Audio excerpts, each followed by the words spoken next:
Good morning mga idol, magluluto tayo ng masarap na ulam pero mura lang. Alright. So yun guys, hindi mo na ako mag-AI. Guys, sila ang mga sangkot sa aking mga lulutuin.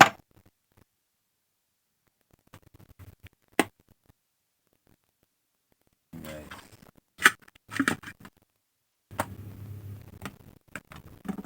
Painit fried. Alright.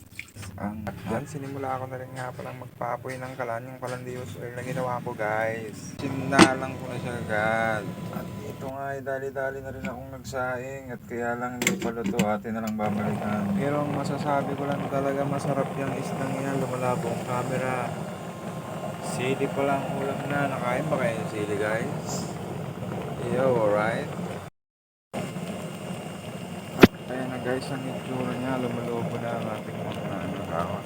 Luto na ang ating isda. Mamaya natin